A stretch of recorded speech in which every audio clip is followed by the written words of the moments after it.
Bonjour à toutes et tous, dans cette vidéo nous allons voir comment prioriser correctement ses manquants en tant que réparateur indépendant. Alors pour cela vous vous rendez sur Servicebox, le lien public.servicebox-parts.com et vous vous connectez. Vous allez pouvoir cliquer ensuite sur l'onglet du panier en haut à droite de votre écran, juste ici. En bas à gauche, vous allez pouvoir voir dans l'onglet Commandes, Suivi des manquants. Vous allez pouvoir cliquer dessus. Vous sélectionnez la plaque qui est votre distributeur Distrigo. Et là s'affichera la liste de vos manquants. Là je suis sur un compte où il n'y a pas de manquants, évidemment, parce que je ne passe pas de commande avec. En revanche, vous allez voir cette interface-là. Donc, dans ce tableau, vous allez avoir 3 colonnes pour bien montrer l'urgence de votre commande. La première est la colonne priorisation réclamation simple, donc de premier niveau. Vous voyez le petit 1 ici. Pour moi, il est nécessaire de la cocher sur l'ensemble des manquants présents dans votre tableau de suivi. Pourquoi? Parce que ça montre qu'il y a une première urgence. Celle-ci, il n'y a pas de condition, vous pouvez la cocher à chaque fois qu'il y a une pièce qui est présente dans vos manquants.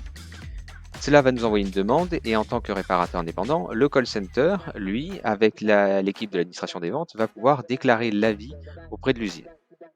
Ensuite, vous avez la deuxième colonne qui est intitulée VA, donc véhicule arrêté ou véhicule immobilisé.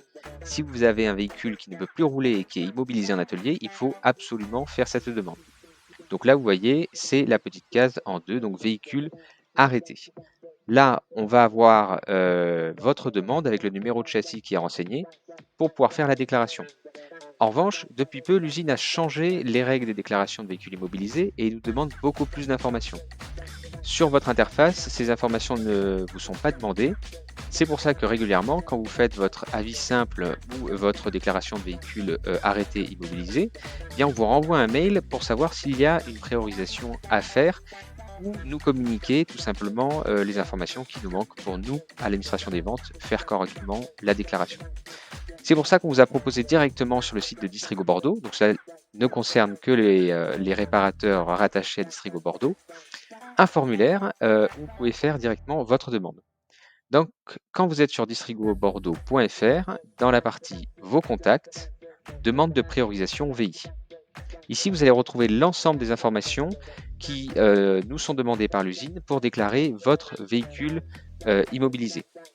Donc, vous allez retrouver ce formulaire où vous allez devoir communiquer votre numéro de code client, votre distributeur, donc Distrigo Bordeaux, le numéro de châssis du véhicule, le modèle, le nom du contact à l'atelier, le téléphone du contact, son mail également, le numéro d'ordre préparation que vous avez renseigné, puis la raison du véhicule immobilisé, donc pièce non réparable, problème qualité avec ou sans campagne, une question spécifique au faisceau et ou aux boîtes de vitesse.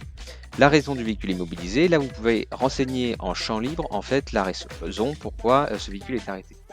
Puis évidemment la référence pièce pour que nous puissions aller correctement sur le bon manquant et faire les déclarations nécessaires. Vous pourrez ensuite soit joindre un PDF, donc du contrat de location s'il y en a un, et sinon vous pourrez quand même envoyer votre demande. L'administration s'occupera, elle, de faire les déclarations, et puis vous pourrez voir dans le suivi de vos manquants, du coup les avancées suite à cette déclaration. Je vous remercie pour votre écoute, et je vous dis à très vite chez Distrigo.